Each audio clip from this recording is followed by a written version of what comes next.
America में अवैध तरीके से गए भारतीयों को लेकर एक और अमेरिकी विमान 15 फरवरी को अमृतसर एयरपोर्ट पर लैंड करेगा। इसको लेकर पंजाब के मुख्यमंत्री भगवंत मान ने खासी नाराजगी जाहिर की है। शुक्रवार को मुख्यमंत्री भगवंत मान अमृतसर पहुंचे। इस दौरान उन्होंने अमेरिका से गैर कानूनी प्रवासी भारतीयों को लेकर आ रहे विमान को अमृतसर हवाई अड्डे पर उतारने के फैसले का विरोध किया। उन्होंने इस कदम को पंजाब और पंजाबियों को बदनाम करने की केंद्र सरकार की गहरी साजिश बताया। मुख्यमंत्री ने कहा कि पंजाब को भारत के लिए सबसे ज़्यादा अनाज पैदा करने वाला और देश की शक्ति के रूप में जाना जाता है, लेकिन भाजपा की केंद्र सरकार ने पंजाब को बदनाम करने में कोई कसर नहीं छोड़ी है। अमेरिका से डिपोर्ट किए गए भारतीयों को लेकर आने वाले विमान को अमृतसर में उतारना भारत सरकार की विश्व स्तर पर पंजाब की छवि को खराब करने की एक सोची समझी साजिश है। भगवंत मान ने विदेश मंत्रालय की तरफ से अमृतसर को यह विमान उतारने के लिए चुनने पर सवाल उठाया, जबकि देश में सैकड़ों अन्य हवाई अड्डे हैं। मुख्यमंत्री मान ने कहा कि वह पहले ही विदेश मंत्रालय और गृह मंत्रालय के पास यह मुद्दा उठा चुके हैं, लेकिन उनसे कोई सकारात्मक जवाब नहीं मिला। कुछ दिन पहले भी एक विमान उतरा था और अब 2 अन्य विमानों को बिना किसी ठोस तर्क के उतारा जा रहा है। भगवंत मान ने कहा कि पंजाबियों को इसलिए निशाना बनाया जा रहा है क्योंकि प्रधानमंत्री और उनकी पार्टी पंजाबियों को पसंद नहीं करती। उन्होंने कहा कि जबकि यह सच भी इतिहास के पन्नों में दर्ज है कि देश की आज़ादी संघर्ष के दौरान शहीद हुए, जेलों में बंद हुए या निर्वासित किए गए 90% से अधिक लोग पंजाब से थे। मुख्यमंत्री ने कहा कि विदेश मंत्रालय की यह नैतिक जिम्मेदारी है कि वह स्पष्ट करे कि पंजाब, खासकर अमृतसर को ही क्यों चुना गया। उन्होंने कहा कि पड़ोसी दुश्मन देश अमृतसर से 40 किलोमीटर दूर होने के बावजूद अमेरिका का एक सैन्य विमान यहां उतारा जा रहा है।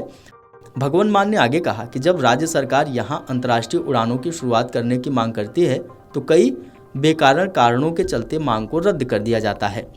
मुख्यमंत्री मान ने कहा कि पंजाब की छवि को खराब करने के लिए डिपोर्ट किए गए लोगों को लेकर जाने वाले विमान को बिना किसी तर्क यहां उतारा जा रहा है।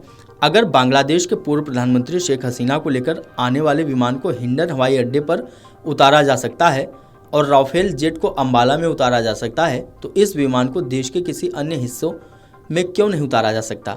गैर कानूनी इमिग्रेशन सिर्फ पंजाब की ही समस्या नहीं है, बल्कि यह एक राष्ट्रीय समस्या है और इससे यह अनुमान लगाया जा रहा है कि पंजाब ही इससे बुरी तरह प्रभावित है। इसलिए सिर्फ पंजाबियों को ही अमेरिका से डिपोर्ट किया जा रहा है। आपको बता दें कि इसी महीने की शुरुआत में अमेरिका से निर्वासित किए गए 104 अवैध प्रवासी भारतीयों को लेकर अमेरिकी सेना का विमान C-17 अमृतसर के श्री गुरुदास इंटरनेशनल एयरपोर्ट पर उतरा था। अमेरिकी सेना की देखरेख में सभी को हथकड़ी लगाकर भेजा गया था। इनमें गुजरात के 33, हरियाणा के 34, पंजाब के 30, महाराष्ट्र के 3, उत्तर प्रदेश चंडीगढ़ के 2 लोग शामिल थे।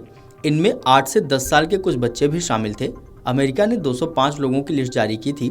अमेरिका के टेक्सास से उड़ान भरने के करीब 35 घंटे बाद यह विमान अमृतसर पहुंचा था।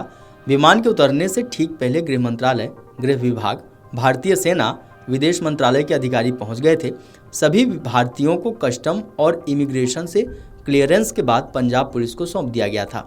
इसके बाद उन्हें घर भेजने की प्रक्रिया शुरू की गई।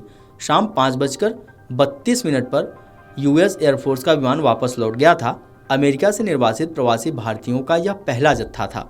Video desk अमरउजाला.com। अमर उजाला जीवांजलि के सारथी की मदद लें और महाकुंभ में स्नान जरूर करें। अमर उजाला जीवांजलि के सारथी की मदद लें और महाकुंभ में स्नान जरूर करें। अमर उजाला जीवांजलि के सारथी की मदद लें और महाकुंभ में स्नान जरूर करें।